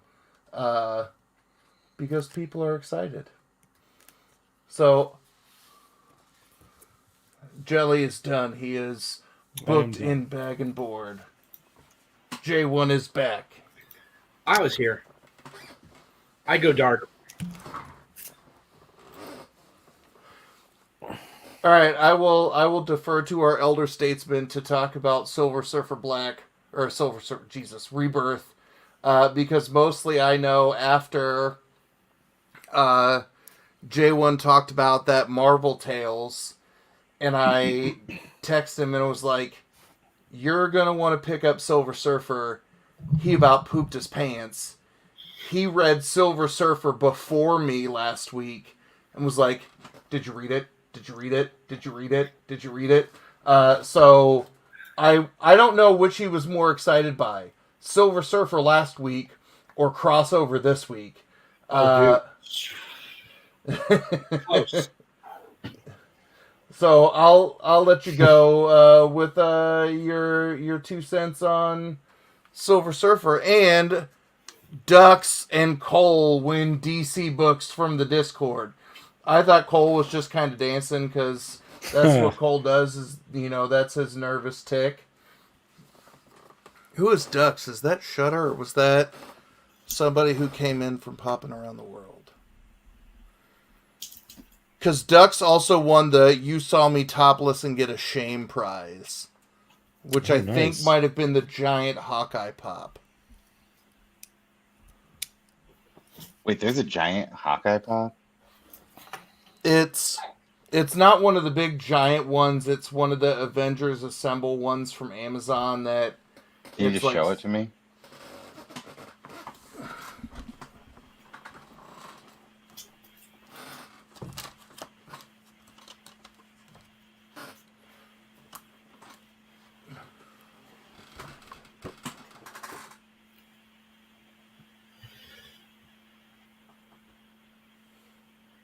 Oh man, that's so cool. Oh, it is Shutter Duck. Shutter, did I drunkenly... Is this the other thing that you won on Monday?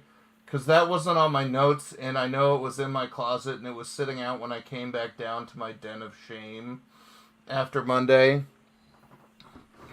But there you go, and Shutter. I finally have enough protection for all of your... Something is Killing the Children and Saga books that you've gotten from me, so I will make sure that those are more... I will use the DC books as padding for the precious, precious indies. But congratulations on that win. Alright, J1 is refreshing himself on Silver Surfer. No, I'm looking at Okay. I'm good to talk about it whenever. Yeah, I'm done vamping now. I thought you had to turn around and find it. Yeah, Wayways, I remember you winning pops, and I know that I am venomizing a Baxter Stockman soda for you, which basically means I'm probably creating a racist Baxter Stockman because he just might be colored black with a Sharpie. So you might be getting a racially insensitive blackface Funko soda.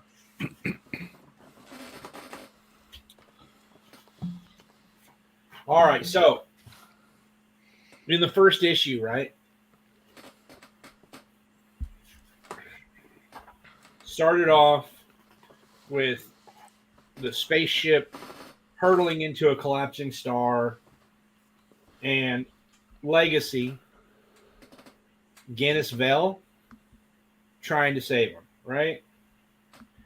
Next thing you know, Silver Surfer pops in, and he's got way more cosmic power than he did, and helps him save the spaceship. Well, they're flying around, and next thing you know, Silver Surfer, who was right next to Guinness Vale, the son of Captain Marvel, right, is now next to Captain Marvel. And he dies out of nowhere, right? Like, he literally gets blasted and killed. And we find out that the one that blasted him is Thanos. And Thanos is like, Silver Surfer, I need your help. And you're like, what? And you see Silver Surfer in the beginning of chapter 2, right? Beautiful, beautiful battle scene right here, right? Mm-hmm. Oh, I mean, it's just gorgeous. Beautiful artwork. I mean, they nailed this. Right? And they battle and they fight. And Thanos grabs him by the neck and slams him onto the ground. And he's like, basically, like, look, dude, we need to talk. And just then, their entire reality shatters.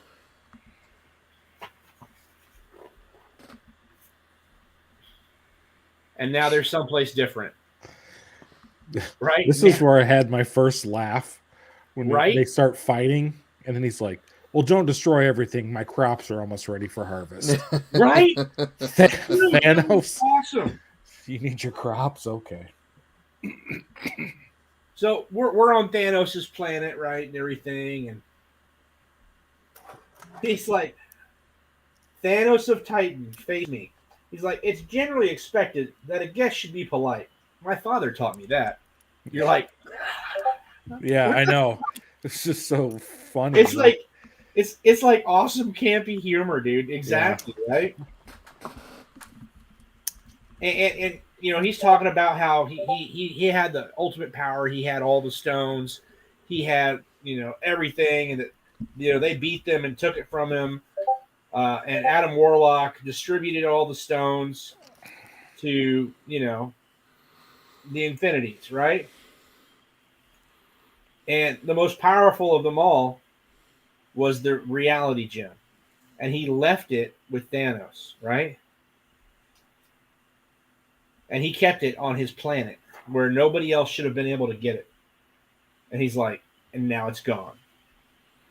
Oh. Dun, dun, dun. Right? And he's sitting here explaining everything like, look, man, I need your help because we have to get this back because whoever has it still doesn't know how to control it all together yet. And dude is like literally rearranging reality as we know it consistently, right? And then poof, reality shattering again, right? And then poof, oh wait, now they're back again. And he's like, I need you, Silver Surfer, because you can track the gem. He's like, you're our compass. And he's like, we're going to follow the ripples of reality to their sources.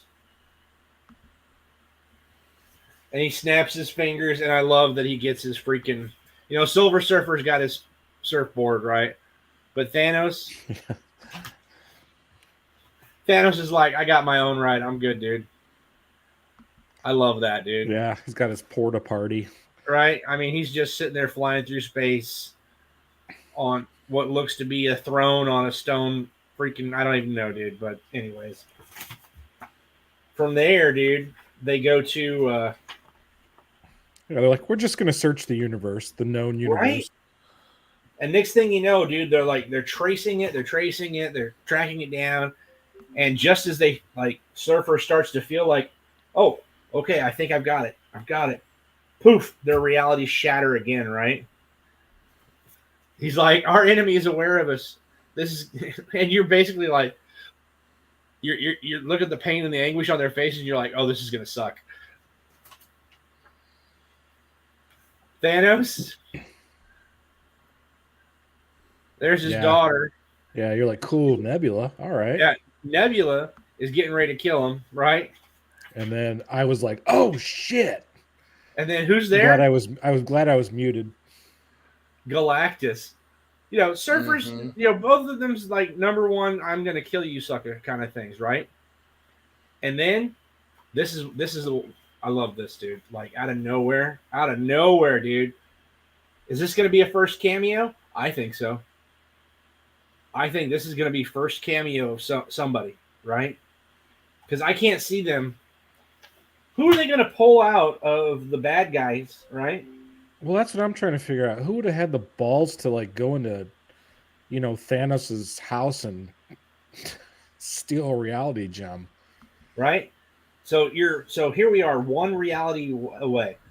I've yet to fully master it, but soon I will, and then all reality will bend to my will. Attend me, pawn, right? Pawn. You have served me well, bringing this bauble to me, but there is more. Almost certainly you will be called to face Thanos and the Silver Surfer when they endeavor to interfere. Are you the equal of this task? Of course, my master. Anything that you ask.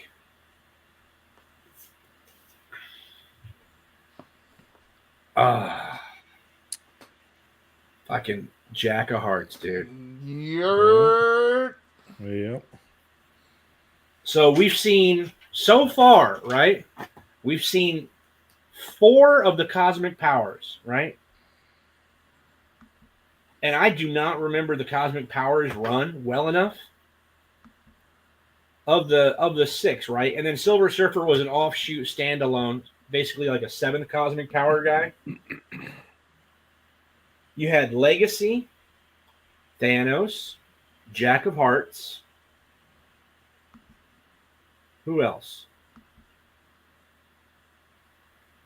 I know you guys know what I'm talking about. The 6-issue run by Marv Wolfman. Yeah. I'm betting we're going to see all of them at some point in this because...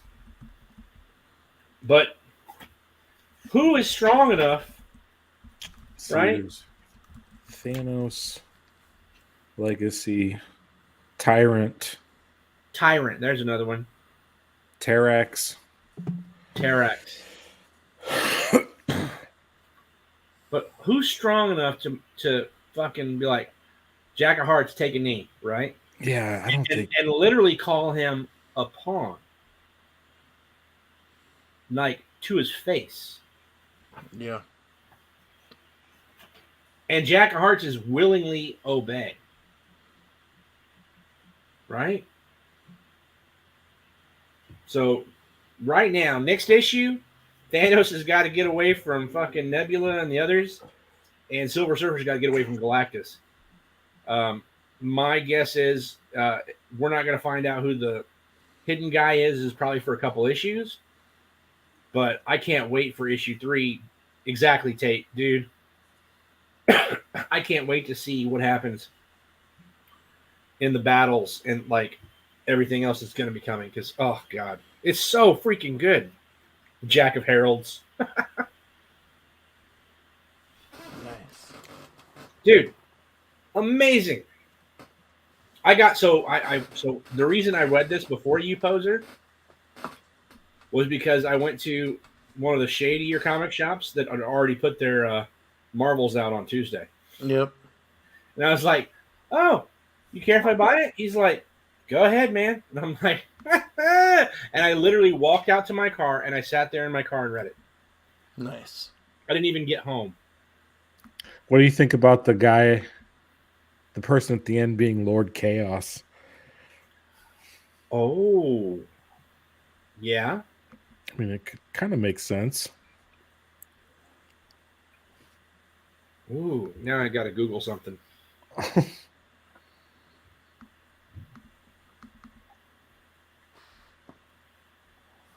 But yeah, this was really, really, really good. Yeah, I'm excited to go back and read Old Silver Surfer because of this. Yeah, one. it's got that old school vibe to it, though. Not just because they're calling back, all the main characters, but it's just the way the story's being told. It gives me that kind of Silver Surfer vibe, like that real nice, childhood kind of Silver Surfer vibe.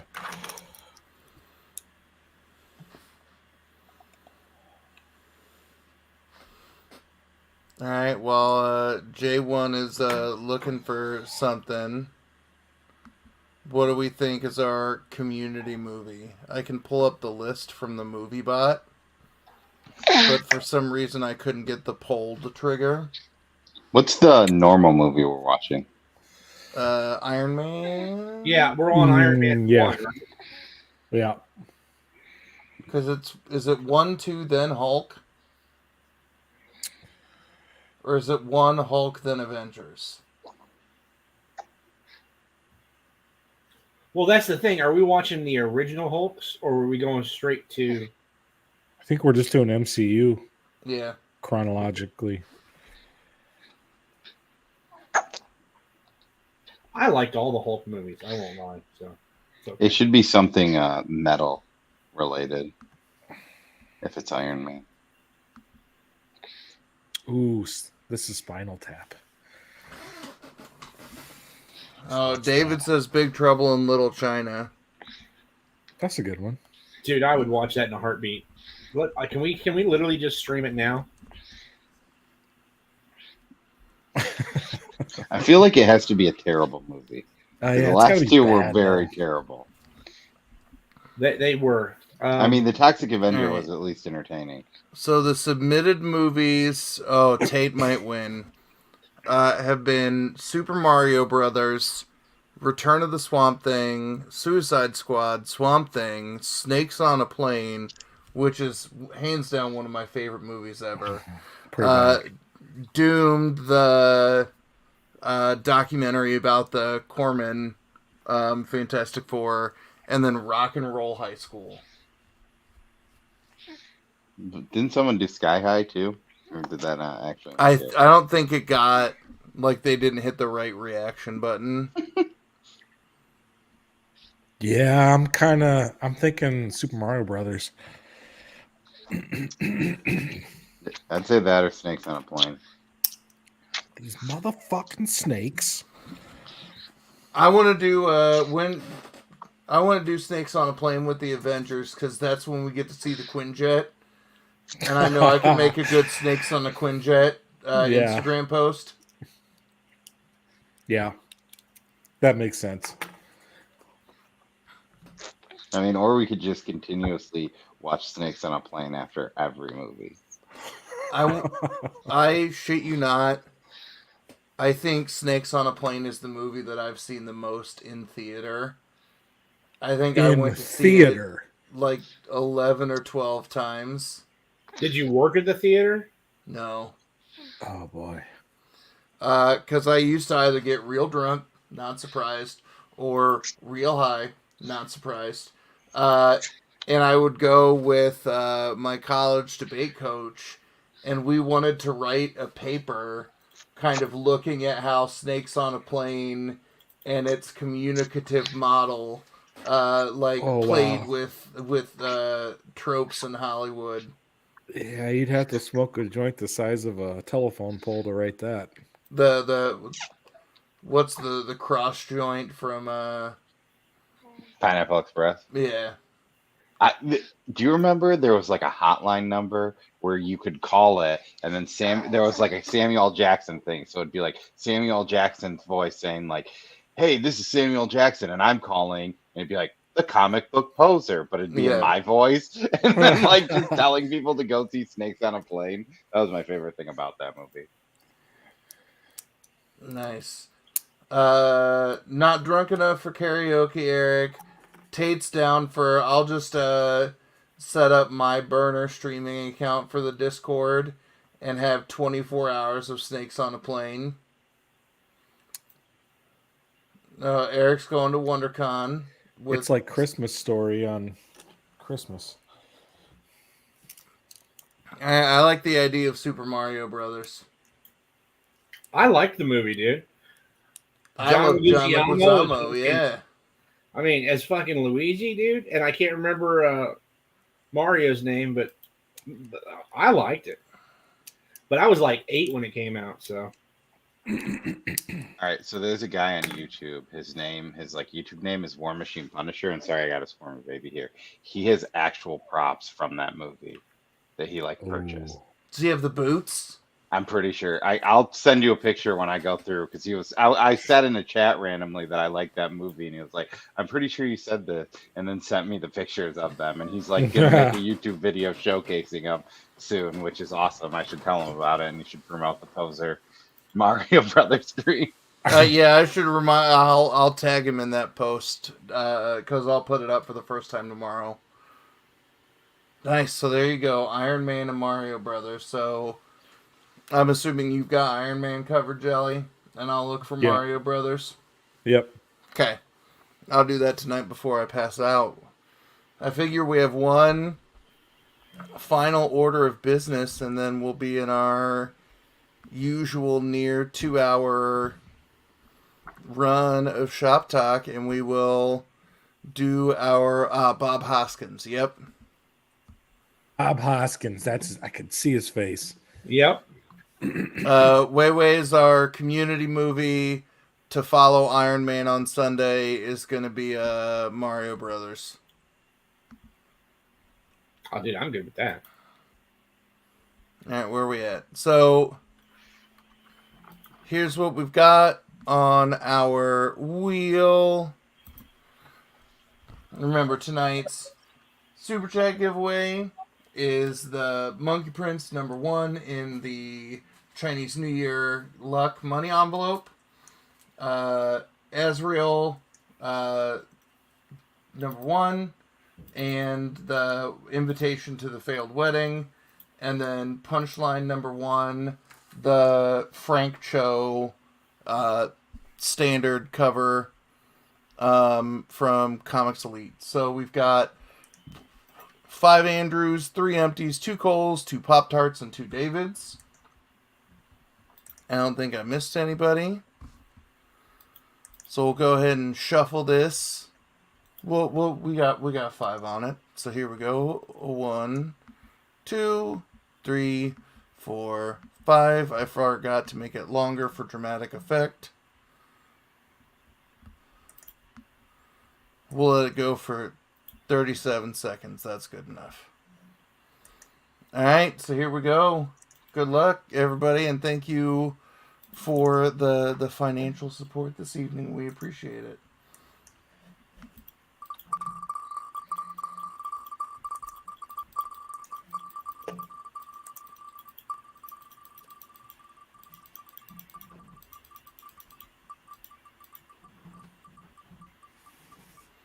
Yeah, it's Super Chat, and I'm gonna do a better job starting next week of having a preloaded wheel with channel members on it, so I can load you all into these as well. And we got Andrew, who was our first Super Chat of the night, taking it home. Proud of you, Andrew. Congrats, Andrew. Andrew, I don't know if I have your address.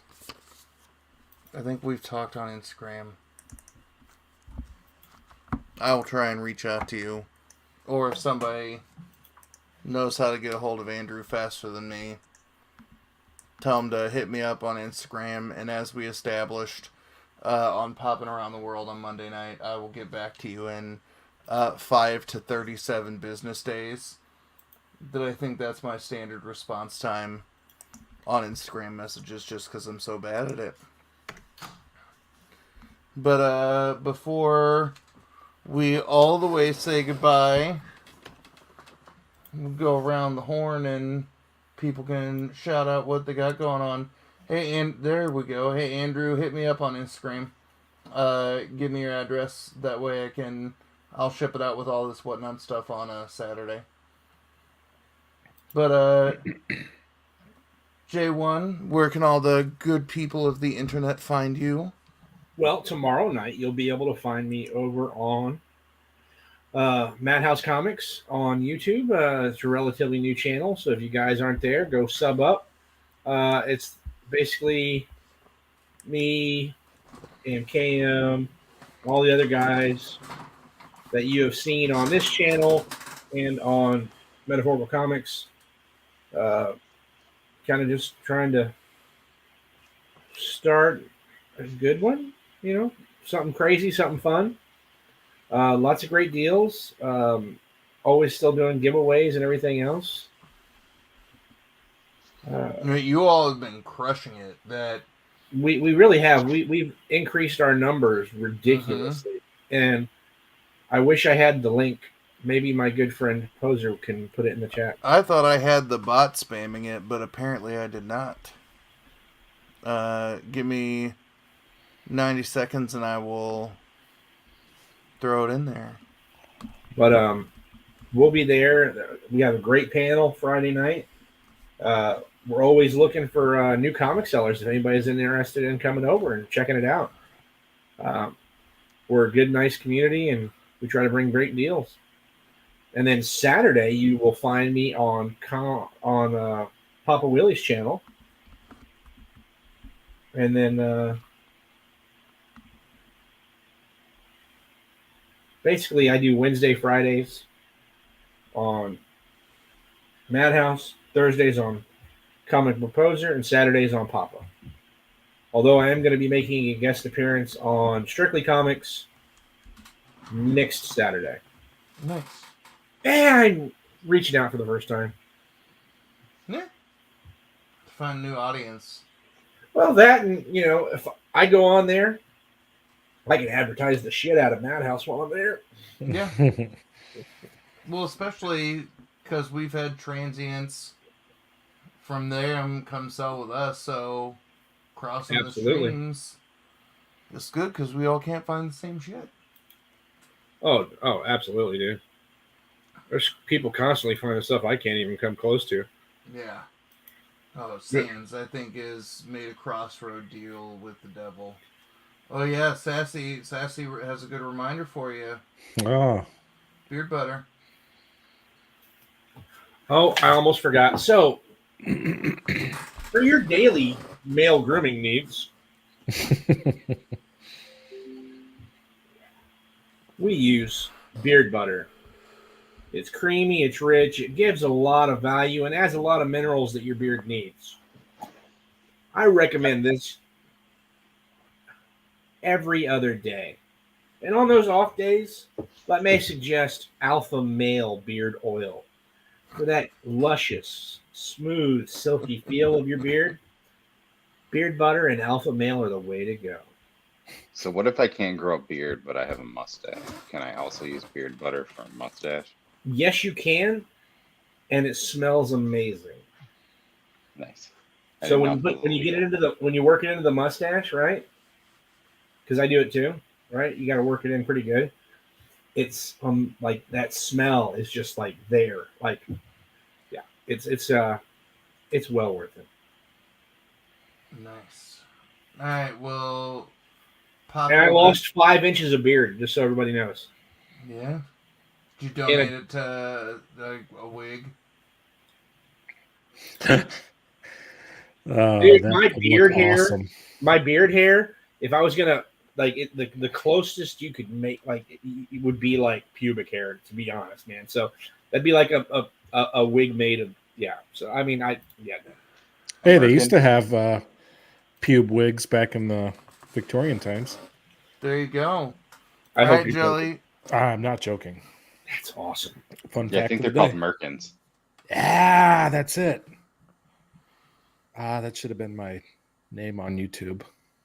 There's a band on YouTube called the Merkins, and they do boy band style songs, but they all dress up as like Jason, Freddy, Leatherface, Michael Myers. It's real good. So, oh God.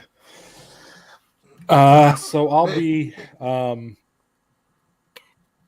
Madhouse on Wednesday, here Thursday, and then I'll probably do a whatnot on the weekend, or then I'll go sell on Papa. nice. So. Well, all right. And Cole. Tomorrow I'll probably drop a video about my most anticipated comics for next week, and maybe I'll read more than one of them by the time I show up to Thursday. I might make a whatnot sale on Sunday. I think so. I'm probably gonna do it. And yeah, sometimes I open cards now because apparently I got into the rabbit hole of opening cards, and now I make videos of me opening cards because I'm a degenerate. Well, there you go. I've tried to avoid cards and pops. Yeah, pops are a problem. See, pops are a little bit easier because I only get pops of things that I like super care about, so it's a little bit easier to not get as distangled. But fair. Cards, you're just opening stuff, and you're like, I hope I don't get an Aaron Rodgers, and then you get a dope Aaron Rodgers, and you're like, that card sucks because Aaron Rodgers and the Packers are awful. How's it feel that your quarterback got a Super Bowl ring this year? I mean, he's technically not my quarterback anymore, but he deserved it. If you don't know, I'm a Lions fan, so he's referencing Matt Stafford. And There you go. Tomorrow I think it's Ainsley and I opening either some Professor Josh boxes or Gem Pops. I don't know. Ainsley's going to be super cute and you can watch it for that. Nothing on Saturday. Movie night on Sunday. Next week, I'm going to, in my usual string of Monday and Tuesday content, it's been a while since I built some Lego sets. And I have a couple that are gathering some dust, so you might see a Lego video again for the first time in a couple months. And then Thursday will be another Whatnot auction and shenanigans here. So, even though I am tired as shit because I have not slept this week because, I was on popping around the world for 47 hours on Monday.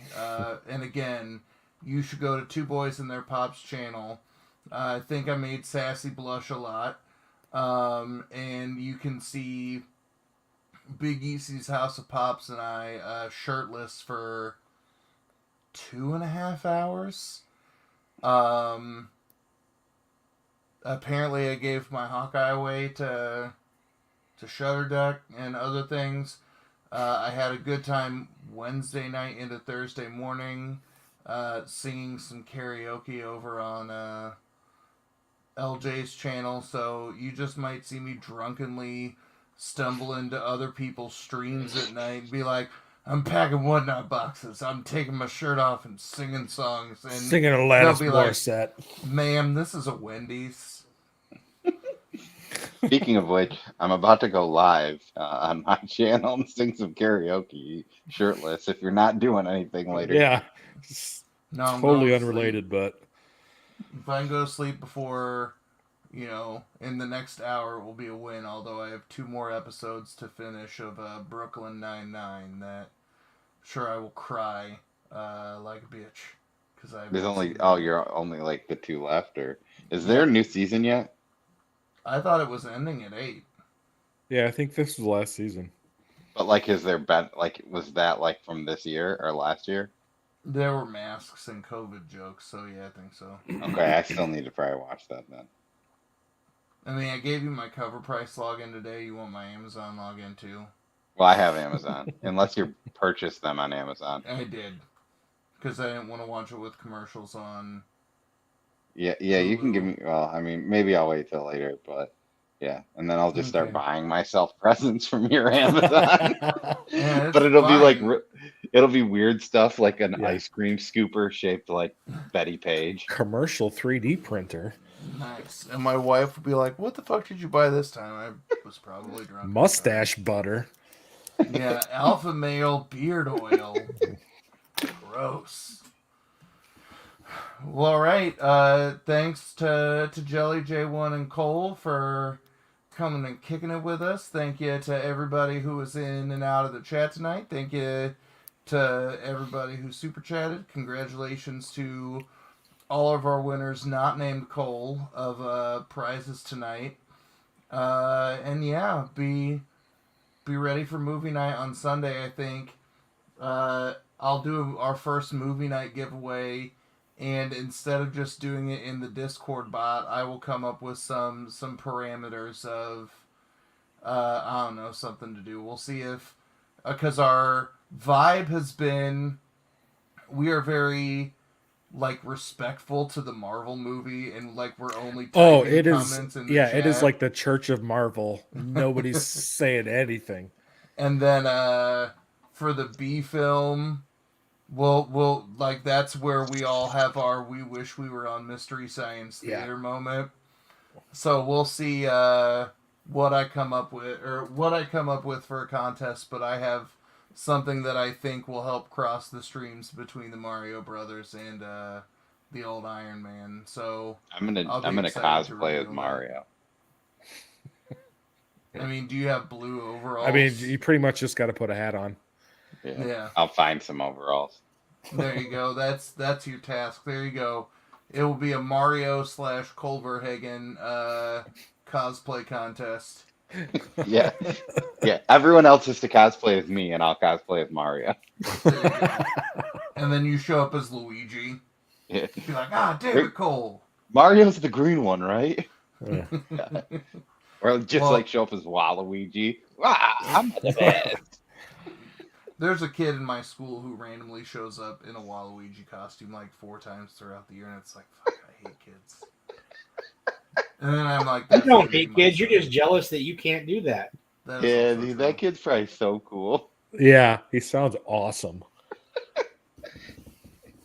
Well, all right. Thanks, everybody.